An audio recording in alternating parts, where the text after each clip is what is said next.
Shivaji Maharaj, doctor Baba Saheb Ambedkar, Mahatma Jyotiba Phule, इन सबको पुष्पांजलि अर्पण करने का अनुरोध मैं प्रधानमंत्री जी को करती हूँ। पंडित दीनदयाल उपाध्याय, डॉक्टर श्यामा प्रसाद मुखर्जी, भगवान बिरसा मुंडा, हिंदू हृदय सम्राट बाला साहेब ठाकरे, आज जिनका जन्मदिन है वो क्रांतिवीर राघोजी भांगरे, इन सबको अभिवादन करने का मैं प्रधानमंत्री जी को अनुरोध करती हूँ। सियावर रामचंद्र की, सियावर रामचंद्र की, पवन सुत हनुमान की, पवन सुत हनुमान की।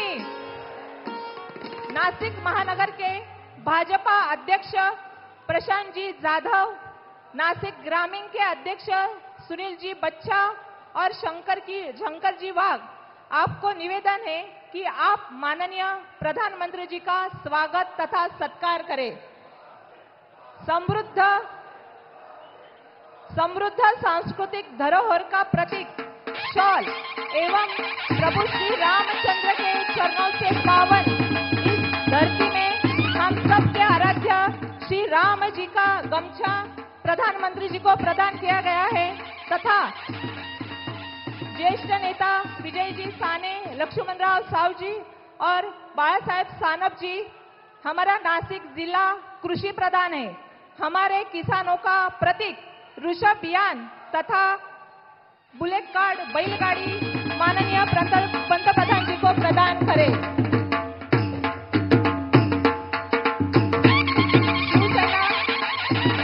शिवसेना के पदाधिकारी अजय जी गोरख से, अप्पा करंजकर और सब जिला के पदाधिकारी, आपसे निवेदन है, प्रवीण जी तितमे और बाकी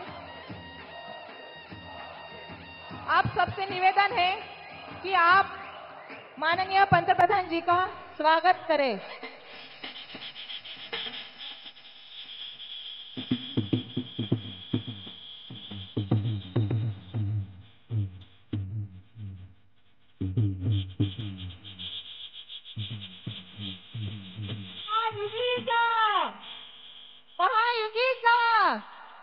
महायुगीचा कार्यकर्ता वेळ व समोर आलेले आव्हान यांचा मेळ घालून उत्तम नियोजन करणारे कुशल संघटक, ऊर्जावान नेतृत्व, आमचे मार्गदर्शक महाराष्ट्र प्रदेशाध्यक्ष माननीय चंद्रशेखर बावनकुळे साहेब यांना विनंती करते की आपण सभेला संबोधन करावे।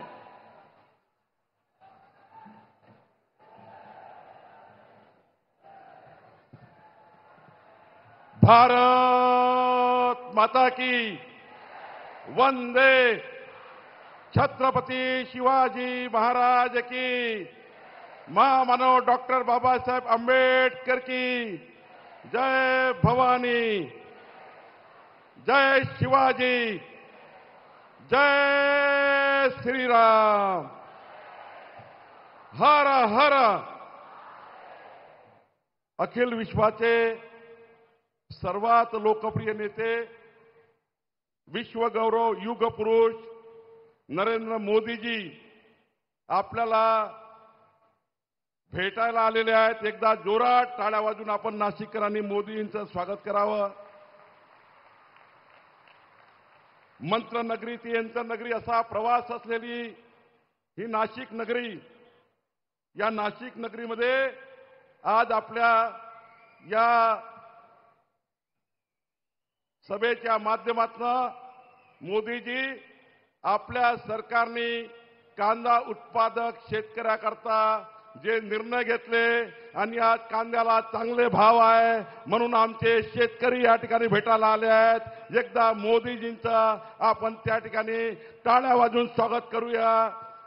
बंधू भगिनींनो, या ठिकाणी आमच्या 25 लक्ष लखपती दीदींना मोदीजींच्या सरकारने लखपती दीदी करण्याचा जो निर्णय घेतला, महाराष्ट्रात 25 लक्ष लखपती दीदी होतात आहे। यावर्षी लखपती दीदीचा जो विक्रम महाराष्ट्रात होणार आहे, आमच्या लखपती दीदी आल्या आहेत आणि आमचे या ठिकाणी सुशिक्षित उद्यमशील युवक आले आहेत। मी सर्वांतर्फे मोदीजींचा आभार मानतो।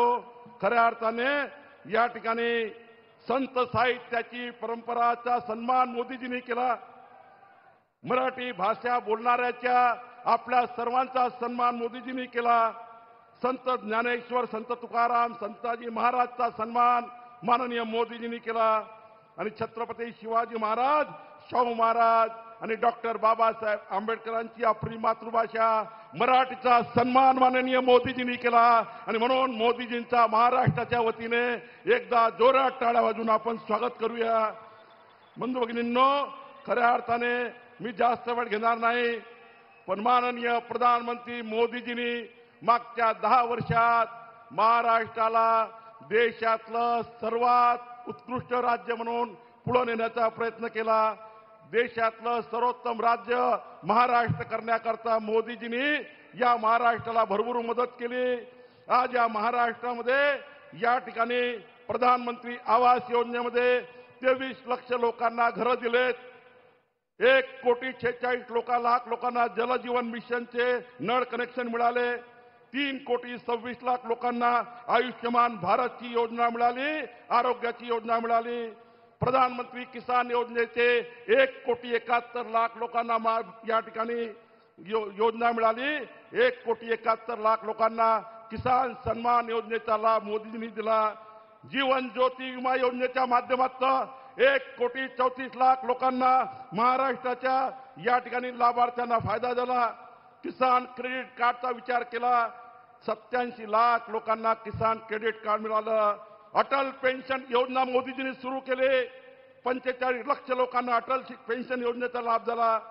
स्वनिधी योजना मोदीजींनी सुरू केली, 10,47,000 लोकांना स्वनिधी योजनेचा लाभ मिळाला. प्रधानमंत्री कुसुम योजनेचा लाभ 5.5 लोकांनी घेतला, 5.5 लाख लोकांनी घेतला. आणि प्रधानमंत्री शेती विमा योजना 1,71 लोकांना मिळाली. मोदीजी स्वच्छ भारत मिशनच्या माध्यमातून मोदीजींनी 77 लाख लोकांना त्या ठिकाणी स्वच्छतागृह देण्याचा प्रयत्न झाला. बंधू भगिनींनो, 6,84 लोक मोदीजींनी दिलेलं फ्री अन्न आज भेटत आहे. या महाराष्ट्रामध्ये मोदीजींनी 6 कोटी लोकांना, 6,84 लोकांना फ्री अन्न देण्याची योजना केली. आणि मला अभिमान आहे, या ठिकाणी काँग्रेसच्या काळामध्ये मागच्या 10 वर्षात फक्त 1 लाख कोटी मिळाले.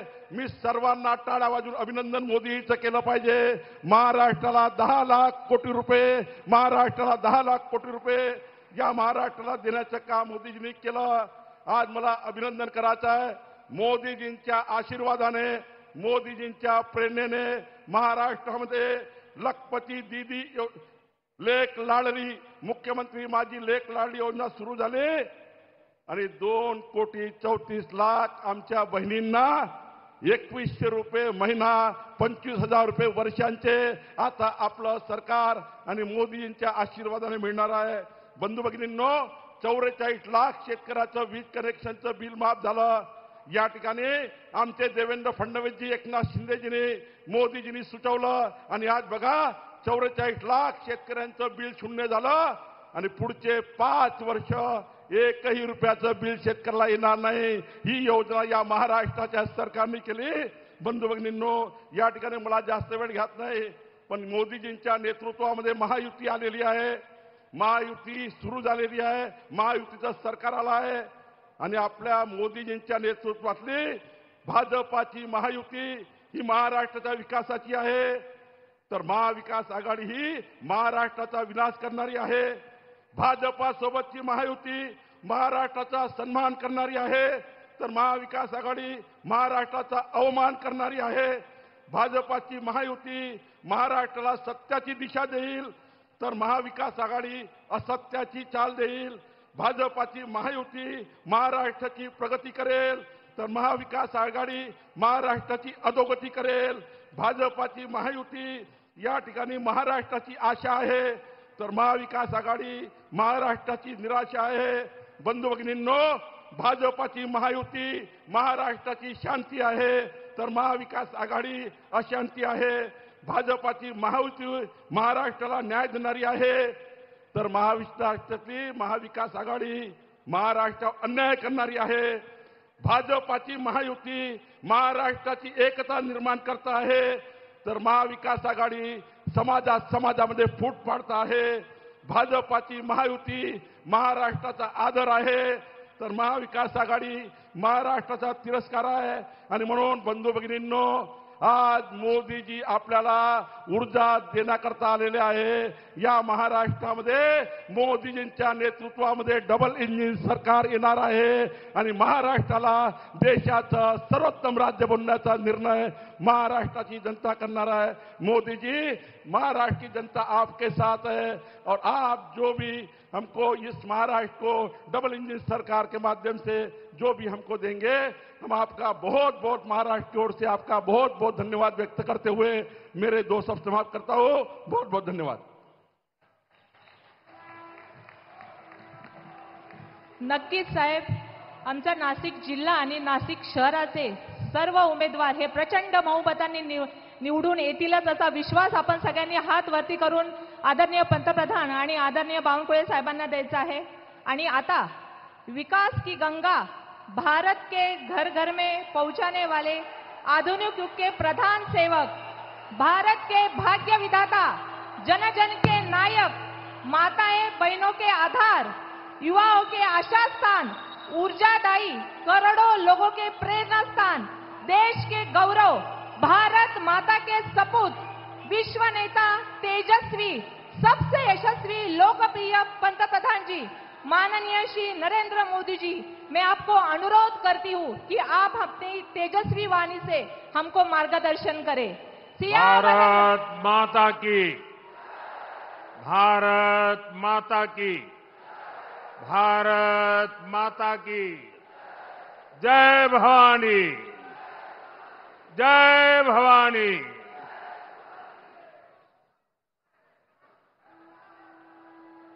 प्रभू श्री रामच्या पदस्पर्शाने पवित्र नाशिक नगरीला माझा नमस्कार. मैं भगवान त्र्यंबकेश्वर और माता रेणुका को श्रद्धापूर्वक नमन करता हूं.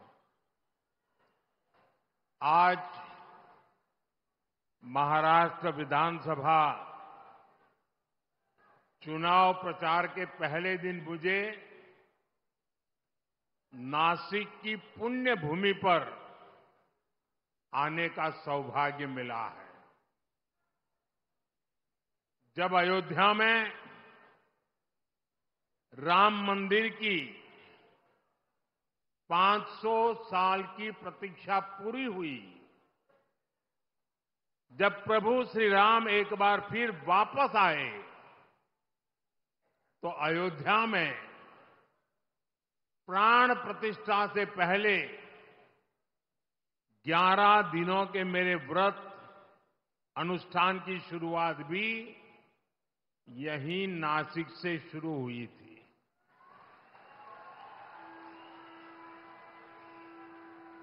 मुझे कालाराम मंदिर में सफाई और सेवा का अवसर भी मिला था.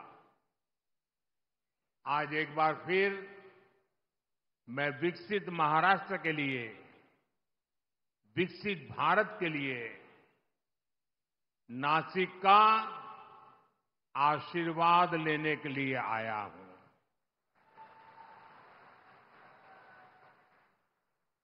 मैं देख रहा हूं नासिक में जनता जनार्दन का ये विशाल जनसमूह महाराष्ट्र का जन जन कह रहा है, भाजपा महायुती आहे तर गती आहे, महाराष्ट्राची प्रगती आहे.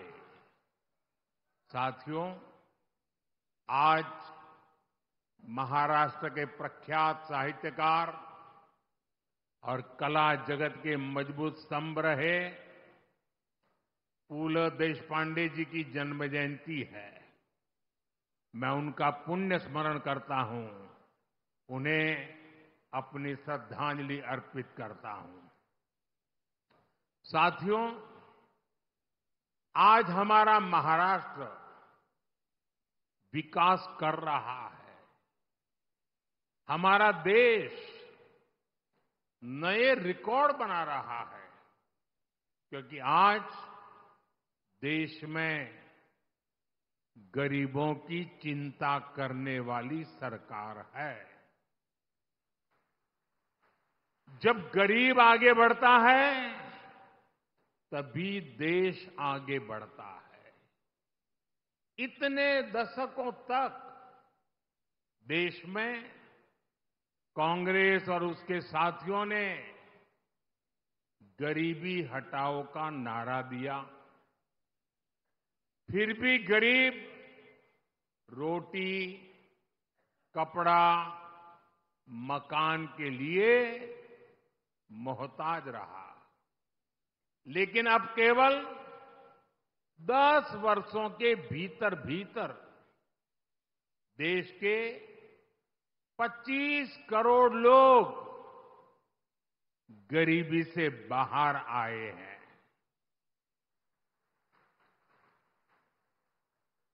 ये कैसे हुआ?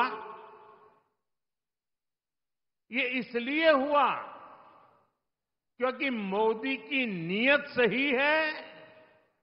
मोदी गरीब का सेवक बनकर काम करता है, आपका सेवक बनकर काम करता है।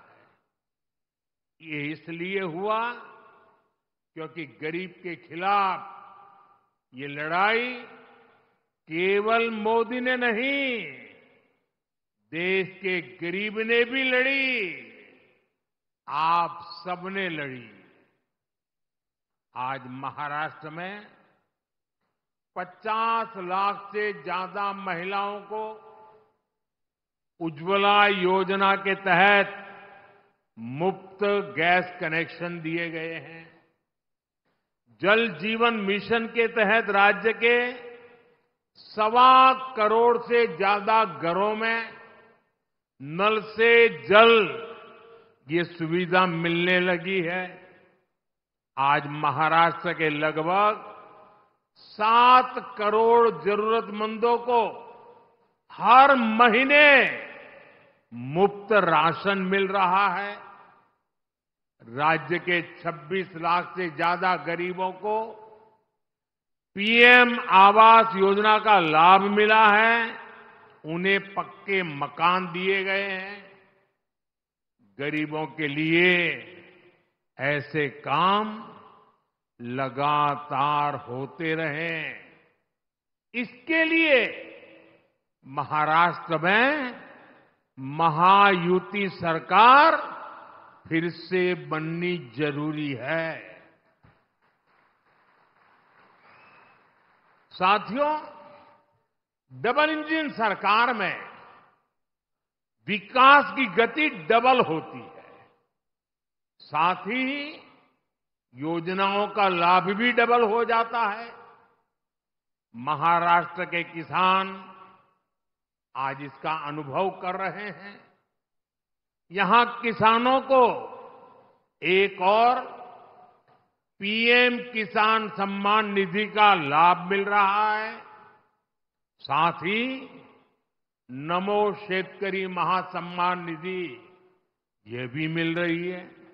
यानी सालाना 12,000 रुपये की आर्थिक मदद। और मैं मेरे किसान साथियों को बताना चाहता हूं, जब महाराष्ट्र में फिर हमारी सरकार बनेगी तो ये 12,000 रुपये की मदद बढ़कर 15,000 रुपये हो जाएगी।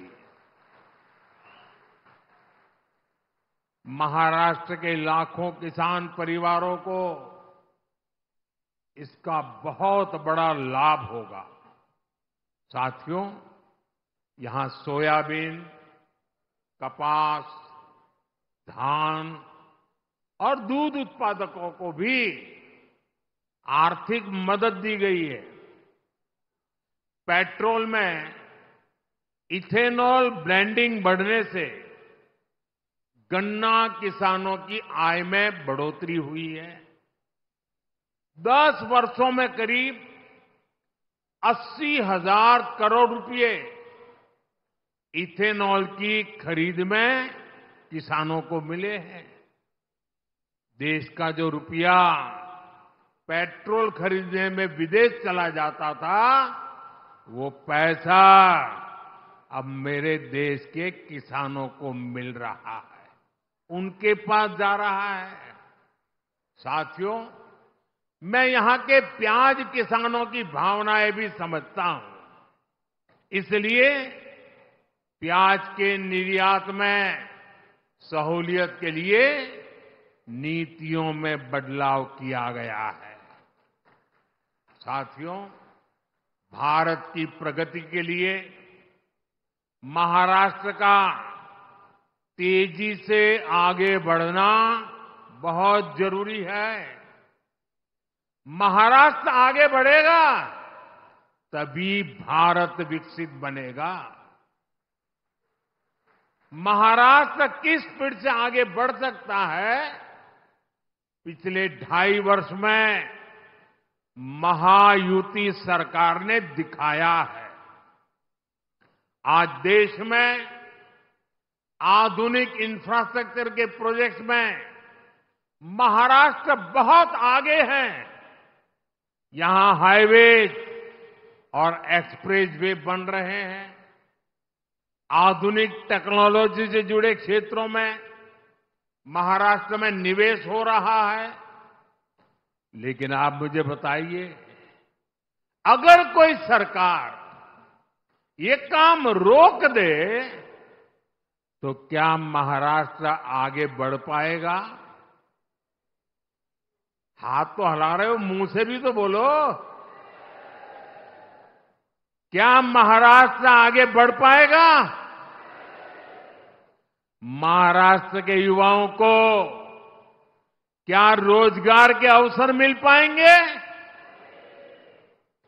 अगर ये काम रुके तो महाराष्ट्र काफी पीछे छूट जाएगा। कांग्रेस और उसके साथी यही चाहते हैं, उनका यही एजेंडा है। महाराष्ट्र में कोई भी बड़ा काम होता है, ये लोग उसका विरोध करने के लिए मैदान में आ जाते हैं। इन्होंने अटल सेतु का विरोध किया, इन्होंने वाटवन पोर्ट पर भी रोक लगाने की कोशिश की, इन्होंने मेट्रो परियोजनाओं को लटकाया। अघाड़ी वालों ने समृद्धि महामार्ग का काम ठप करने का प्रयास किया। पिछले 5 वर्षों में शुरुआती 2.5 साल महाअघाड़ी के महाभ्रष्टाचार और लटकाने अटकाने भटनाके की भेंट चढ़ गए हैं। इसलिए महाराष्ट्र के विकास की खातिर आपको अघाड़ी वालों को घुसने ही नहीं देना है, उनको सरकार से दूर रखना है। साथियों, महायुति सरकार के विकास के एजेंडे में नासिक का भी उतना ही महत्व मिल रहा है। आज आधुनिक इंफ्रास्ट्रक्चर नासिक की तस्वीर को बदल रहा है। आज यहां जो हाईवे बन रहे हैं, ट्रांसपोर्ट के साधन तैयार हो रहे हैं, उनका बहुत बड़ा फायदा 2026 के कुंभ में भी मिलने वाला है। नासिक का आईटी पार्क बड़ी संख्या में युवाओं के लिए रोजगार के अवसर तैयार करेगा। साथियों, आज हमारा नासिक डिफेंस सेक्टर में भारत की आत्मनिर्भरता का बहुत बड़ा केंद्र भी बन रहा है। नासिक में लड़ाकू विमान और सुरक्षा उपकरण नासिक में बनाए जा रहे हैं। आज नासिक के हर व्यक्ति को इस बात का गर्व भी है कि उनका ये नासिक, उनका ये शहर सशक्त भारत में इतनी अहम भूमिका निभा रहा है।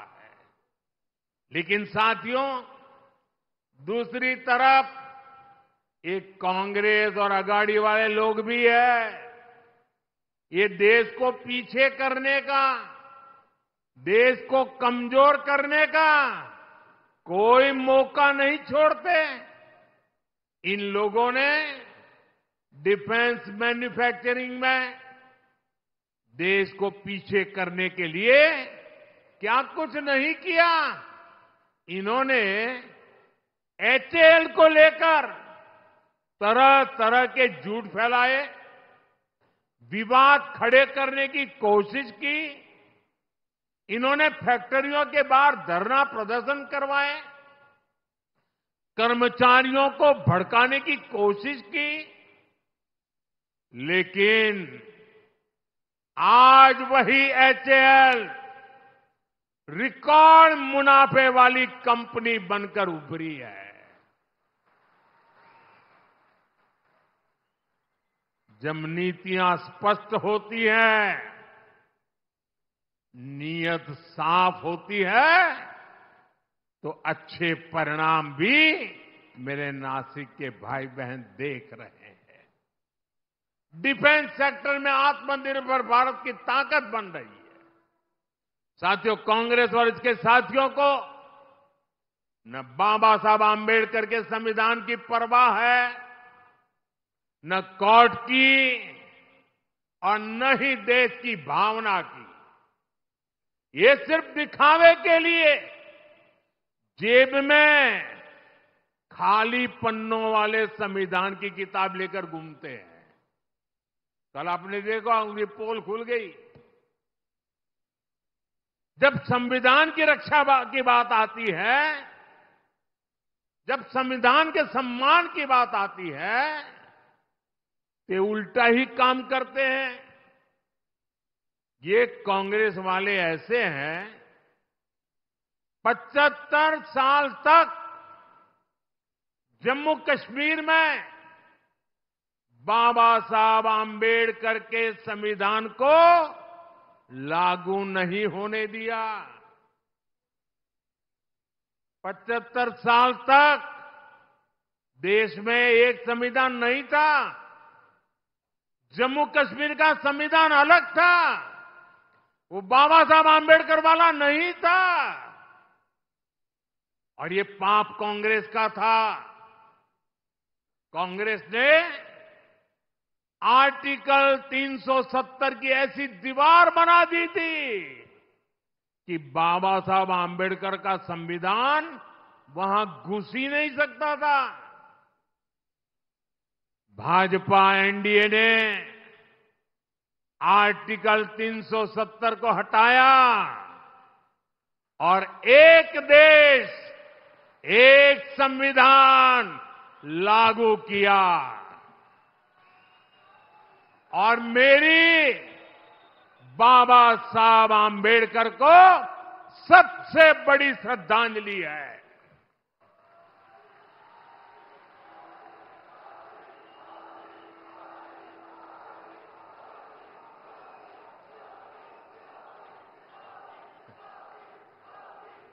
जब भारत का संविधान जम्मू कश्मीर में लागू हुआ, पूरा देश झूम उठा था, नाच उठा था।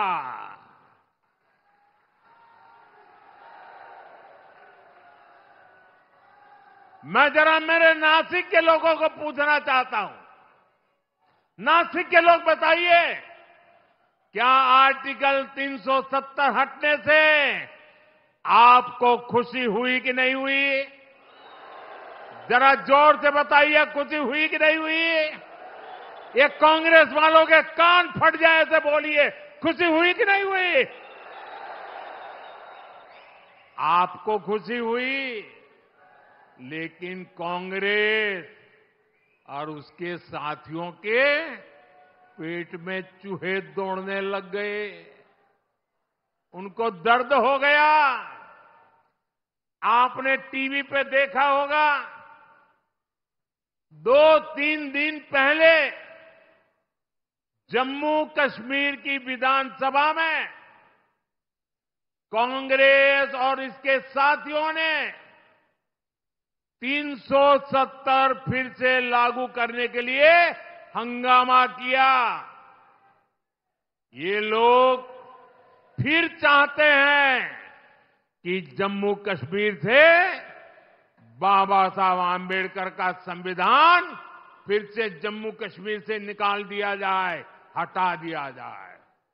ये लोग फिर चाहते हैं कि वहां दलितों को, वाल्मीकि समाज को जो आरक्षण 75 साल बाद मिला है, उसे छीन लिया जाए। संविधान के विरुद्ध, दलितों, पिछड़ों, आदिवासियों के विरुद्ध इसी साजिश में जितनी गुनहगार कांग्रेस है, उतने ही अगाड़ी के उनके बाकी साथी दल भी है। साथियों, चुनाव के समय पार्टियां अपने कामकाज का हिसाब देकर जनता के बीच जाती है। बीजेपी और महायुति भी लगातार अपने काम का हिसाब दे रही है, लेकिन बीजेपी का मुकाबला करने के लिए कांग्रेस के पास एक ही तरीका है। कांग्रेस उसके साथियों की झूठ की दुकान, यही दुकान इन दिनों कांग्रेस और उसके चेलों ने महाराष्ट्र में लगाई है। कांग्रेस ने कर्नाटका, तेलंगाना और हिमाचल में भी यही झूठ की दुकान सजाई थी, और वहां क्या हाल हुआ? चुनाव खत्म हुए, दुकान का शटर गिर गया। वादे पूरा करना तो दूर, कांग्रेस शासित राज्यों में हाल ये है कि सरकार चलाने के पैसे इनके पास नहीं है, तनख्वाह देने के पैसे नहीं है। खर्चों के लिए और अपनी जेबें भरने के लिए जनता पर टैक्स बढ़ाया जा रहा है, जनता से वसूली हो रही है। जनता भी इनकी असलियत जान गई है। महाराष्ट्र की जनता भी देख रही है कि एक तरफ महायुति का घोषणा पत्र है, वहीं दूसरी तरफ महाअगाड़ी का घोटाला पत्र है। क्योंकि ये पक्का है, जहां कांग्रेस और उसके साथी होंगे, वहां घोटाला होगा ही होगा। ये लोग ऐसी योजनाओं की घोषणा करते हैं जिसमें से ज्यादा भ्रष्टाचार हो सके। आप महाराष्ट्र में इन लोगों को ये सारा पाप फिर से करने देंगे क्या? करने देंगे क्या?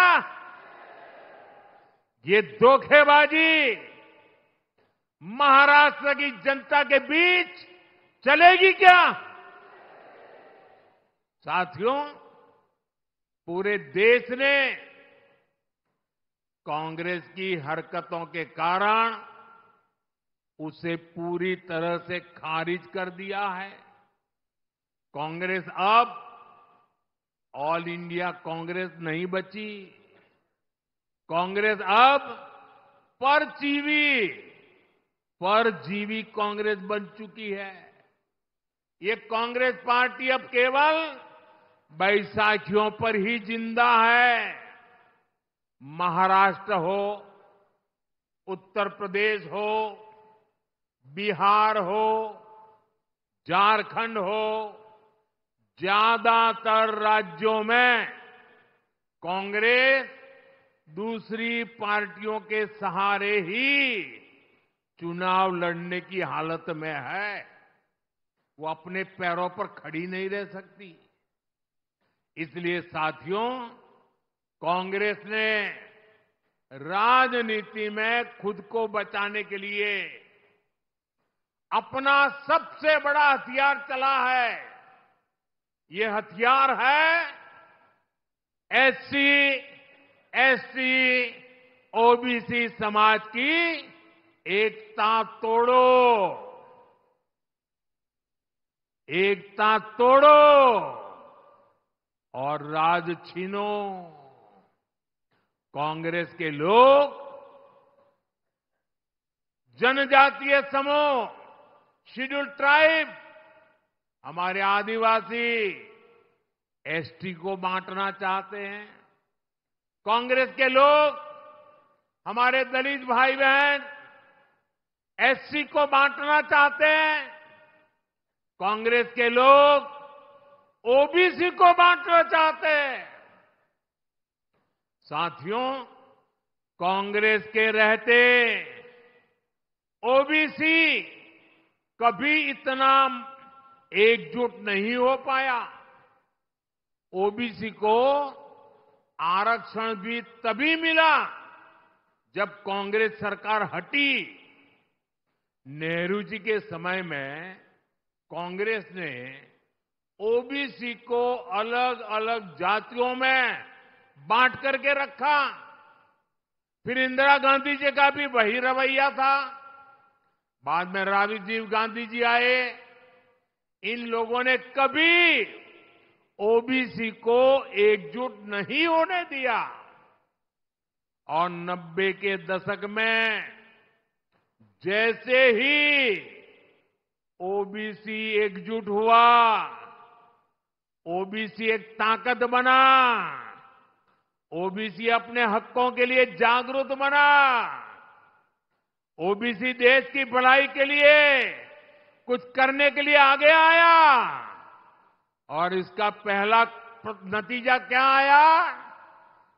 जैसे ओबीसी ताकतवर बना भारत में, उसके बाद कांग्रेस की पूर्ण बहुमत वाली सरकार बनना बंद हो गया। उनका शटर गिर गया। और इसलिए कांग्रेस को ऐसा गुस्सा है कि ओबीसी ओबीसी ओबीसी आया कि हमारी दुकान बंद होती गई।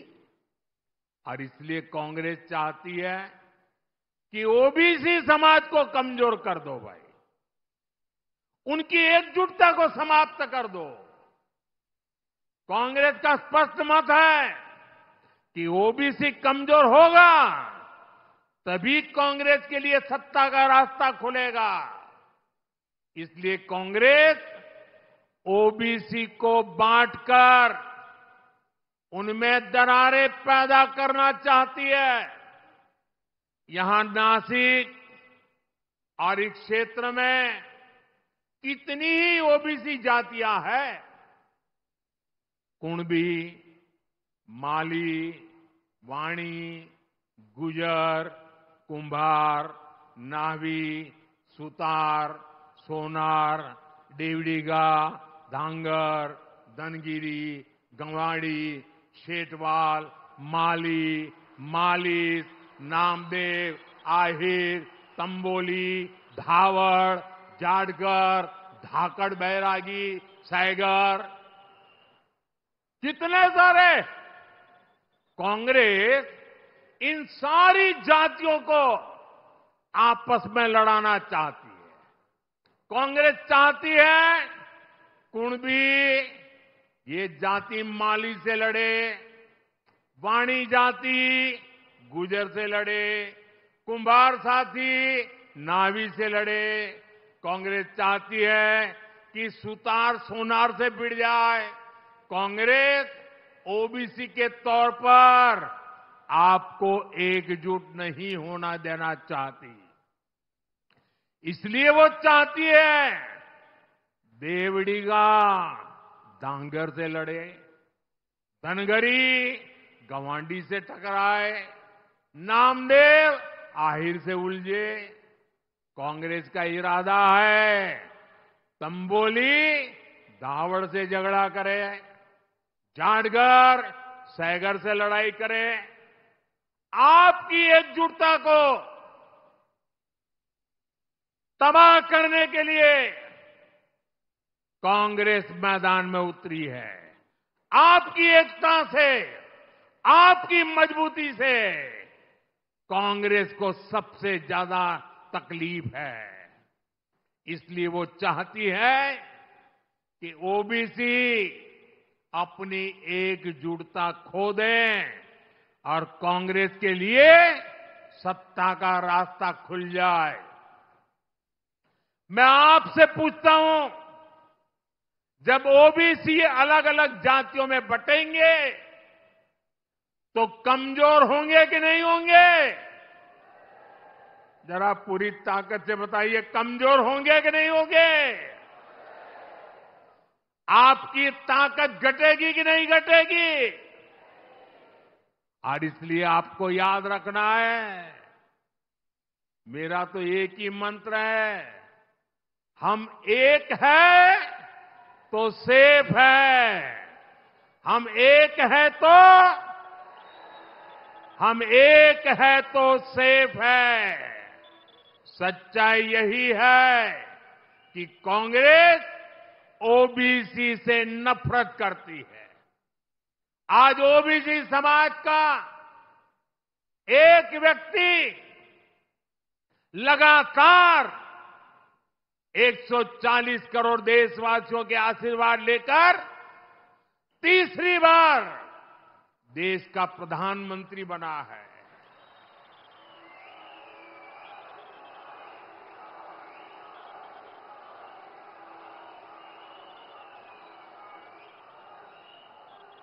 कांग्रेस को हजम नहीं हो रहा है ओबीसी, वो भी इतनी छोटी जाति का, वो कैसे प्रधानमंत्री बन गया और 60 साल के बाद तीसरी बार बनने वाला बन गया।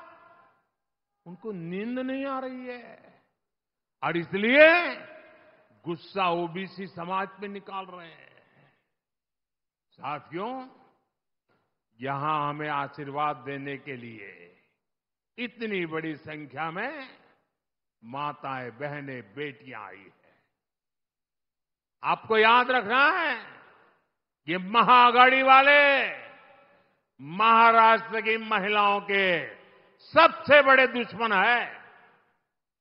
आप जानते हैं, आज पूरे देश में महाराष्ट्र की एक योजना की बहुत चर्चा हो रही है।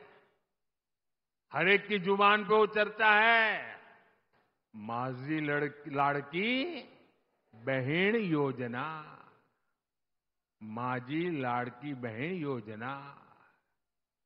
हमारी बहन बेटियों को इस योजना का लाभ हो रहा है, लेकिन ये जो कांग्रेस और अघाड़ी वाले हैं, इन्हें इस योजना के लिए बहुत तकलीफ हो रही है। इस योजना को बंद कराने के लिए ये लोग कोर्ट तक चले गए हैं। भाई और बहनों, बीजेपी और महायुति महिलाओं के सम्मान और प्रगति के लिए समर्पित है। केंद्र सरकार की नीतियों से आज महिलाएं सशक्त और समर्थन बन रही है। हम 3 करोड़ बहनों को लखपति दीदी बना रहे हैं। महिलाएं आज ड्रोन दीदी बन रही है, देश की प्रगति में सक्रिय भूमिका निभा रही है। आज हम गरीबों को प्रधानमंत्री आवास दे रहे हैं, तो वो भी घर की महिलाओं के नाम पर दिए जा रहे हैं। अभी केंद्र में नई सरकार बनने के 100 दिन के भीतर ही हमने 3 करोड़ नए घरों को भी मंजूरी दी है। अच्छा, मेरा एक काम करोगे भाई? जरा हाथ ऊपर करके बताइए, मेरा एक काम करोगे? पक्का करोगे? देखिए, आज चुनाव में आप लोग घर घर जाने वाले हो, हर गांव जाएंगे, मोहल्ले में जाएंगे, लोगों से मिलेंगे। अगर आपको कहीं पर भी कोई परिवार कच्चे घर में रह रहा है, कोई परिवार झोपड़पट्टी में रह रहा है, तो उसको जाके कहना कि मोदी जी ने मुझे भेजा है, अब तेरा घर पक्का बन के रहेगा। ये कहेंगे और उसका नाम पता लिख करके मुझे भेज देना। देखिए, आप ही मेरे लिए मोदी है।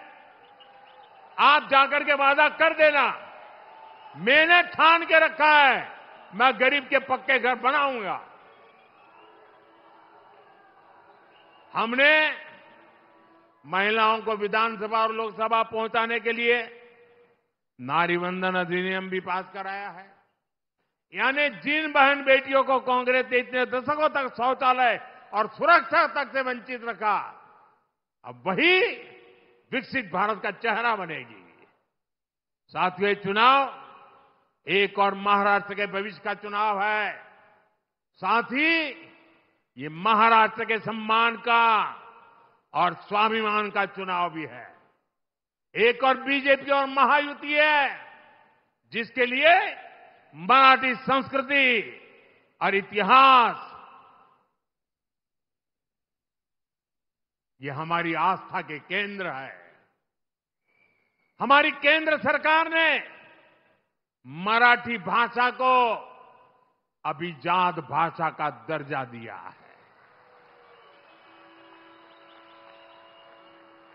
हमने मराठी को वो पहचान दी, ये महान भाषा जिसकी पहले से हकदार है। हमने छत्रपति शिवाजी महाराज के आदर्शों की बात की, उनके सम्मान को आगे बढ़ाया। बीजेपी गर्व से कहती है कि वीर सावरकर हमारे प्रेरणा स्रोत है। वीर सावरकर महाराष्ट्र और राष्ट्र के गौरव है। लेकिन दूसरी ओर कांग्रेस और उसके पीछे लगे महाआघाड़ी के लोग, आप इनकी सोच और मानसिकता देखिए। कांग्रेस ने कभी मराठी भाषा को अभिजात भाषा का दर्जा नहीं मिलने दिया। कांग्रेस के लोग घूम घूम कर वीर सावरकर को गाली देते हैं, कांग्रेस के नेता गाली देते हैं। महाराष्ट्र की धरती पर आकर के वीर सावरकर का अपमान करते हैं।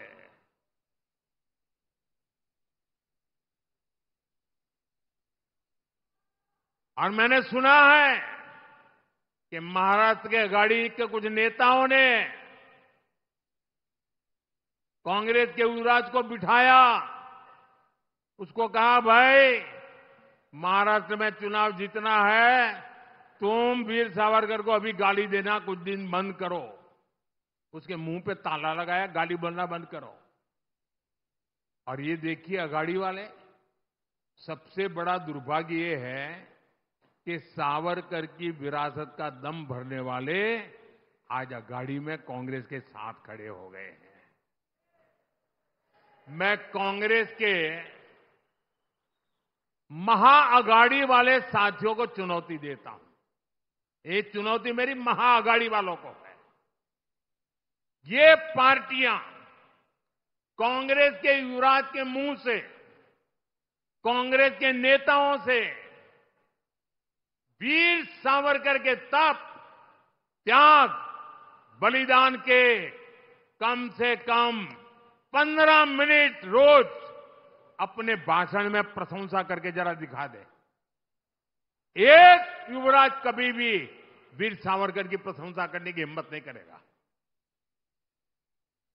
वीर सावरकर की काले पानी के दिन काल कोठी में बताए उनका वो कठिनतम समय और देश की आजादी के लिए लिया हुआ प्राण। कांग्रेस सब कुछ खारिज करती है। महाआघाड़ी वाले दल कांग्रेस से वीर सावरकर के काले पानी वाले दिनों की जरा प्रशंसा करके दिखाए। आजादी की लड़ाई में वीर सावरकर ने कितने ही क्रांतिकारियों को प्रेरणा दी। महाआघाड़ी वाले दल कांग्रेस से ऐसे प्रेरणादायी वीर सावरकर की तारीफ करवाकर जरा दिखाए। साथियों, देश और महाराष्ट्र की राजनीति में बाला साहब ठाकरे का योगदान अतुलनीय है। लेकिन कांग्रेस के नेताओं के मुंह से बाला साहब की प्रशंसा भी उसके लिए एक शब्द नहीं निकलता है।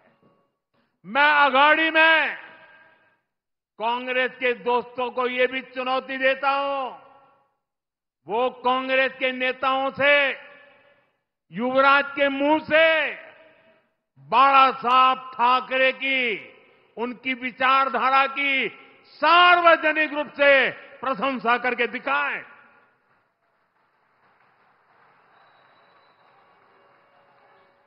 आज 8 नवंबर है, मैं दिन गिनूंगा और महाआघाड़ी वालों से जवाब का इंतजार करूंगा कि वो सावरकर जी की प्रशंसा करते हैं कि नहीं करते हैं, बाला साहब की ठाकरे के तप की प्रशंसा करते हैं कि नहीं करते। महाराष्ट्र भी देखेगा और हम गिनेंगे, आप भी गिनना। साथियों, इस चुनाव में आपको बीजेपी और महायुति के उम्मीदवारों को विजयी बनाना है। मैं आपसे आशीर्वाद मांगने के लिए आया।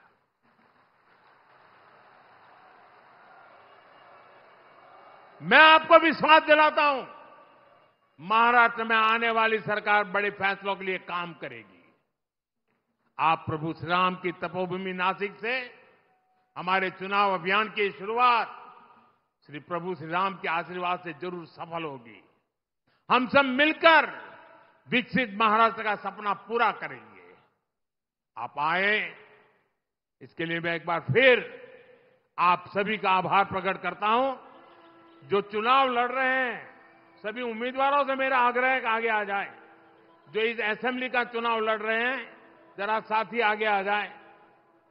जो चुनाव लड़ रहे हैं, आठवले जी, आपको तो मेरे साथ रहना है, वहां यहां वापस नहीं आना है। हाँ। अध्यक्ष जी, आप भी तो चुनाव लड़ रहे हो। हाँ। भाजन, रामदास आ जाइए।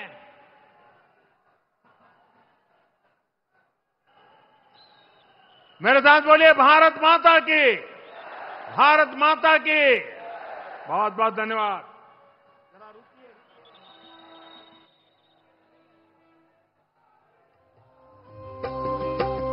कट जाओगे, मिट जाओगे, हो जाएगा अंत, फिर न मिलेगा इस भारत को मोदी जैसा संत। राम अगर है मोदी जी तो योगी है हनुमान, अंगद जैसे अमित शाह है हिंदू धर्म की शान। तुमसे सस्ता राशन और सस्ता पेट्रोल, कच्चा लालच करके हीरा खोना ना अनमोल। उनको देखो एक